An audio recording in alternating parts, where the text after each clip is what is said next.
अखिल भारतीय आदिवासी भत्रा विकास परिषदर नूतन जिला ब्लॉक कर्मकर्ता शपथपाठ उत्सव नवरंगपुर जिला झरिगा ब्लॉक धामनागुड़ा जयमा दंतेश्वरी भैरव मंदिर पड़िया अखिल भारतीय आदिवासी भत्रा विकास परिषदर नूतन जिला ब्लॉक कर्मकर्ता मानकर शपथपाठ उत्सव महासमारोह अनुष्ठित होइछि। ଏହି ଅବସରରେ ନବରଙ୍ଗପୁର ଜିଲ୍ଲାର 10 ଗୋଟି ବ୍ଲକରୁ ଆସିଥିବା ଅଖିଳ ଭାରତୀୟ ଆଦିବାସୀ ଭତ୍ରା ବିକାଶ ପରିଷଦର ନୂତନ କର୍ମକର୍ତ୍ତାମାନଙ୍କ ସହିତ 10 ଗୋଟି ବ୍ଲକରୁ 10,000 ଉର୍ଦ୍ଧ୍ୱ ଆଦିବାସୀ ସମ୍ପ୍ରଦାୟର ଜନସାଧାରଣ ଉପସ୍ଥିତ ରହି କାର୍ଯ୍ୟକ୍ରମକୁ ସଫଳ କରିଥିଲେ।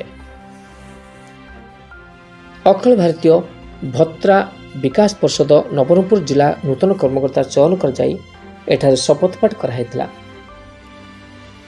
ଏହି ଅବସରରେ ନବରଙ୍ଗପୁର ଜିଲ୍ଲା ପୂର୍ବତନ ସଭାପତି ଅର୍ଜୁନ ଭତ୍ରାଙ୍କ ସଭାପତିତ୍ୱରେ ସମ୍ମାନିତ ଥିବା ଡାବୁଙ୍ଗାର ପୂର୍ବତନ ବିଧାୟକ ଭୁଜବଳ ମାଝୀ, ନବରଙ୍ଗପୁର ବିଧାୟକ ଗୌରୀଶଙ୍କର ମାଝୀ, କେନ୍ଦ୍ରୀୟ ଭତ୍ରା ସମାଜ ସଭାପତି ଜଗଦୀଶ ଭତ୍ରା, ଉପସଭାପତି ଗୋପାଳ ପୂଜାରୀ, ସମ୍ପାଦକ ଗୋପୀ ମାଝୀ, ଛତିଶଗଡ଼ ରାଜ୍ୟ ସଭାପତି ଲଳିତ ପୂଜାରୀ,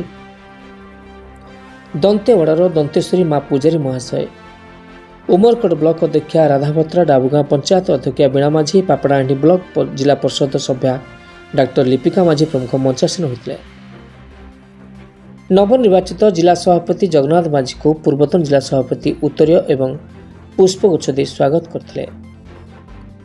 उपसभापति रामधर माझी, साधारण संपादक प्रताप चंद्र नायक, सह संपादक मोतीराम नायक, संयोजक जयराम भत्रा, कोषाध्यक्ष चंद्र पूजारी सहित नूतन कर्मकर्ता नाम घोषणा सहित शपथ नहीं। नंदाहांडी ब्लॉक व्यतीत 9 गोटी ब्लॉकर कर्मकर्ता चयन होइछि।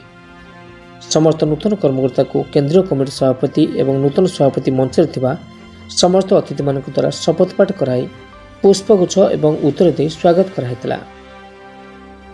कोरापुट एवं कलाहांडी मध्य कर्मकर्ता आसला बेले घन माझी, राजमोहन भत्रा मंच परिचालना करथिले।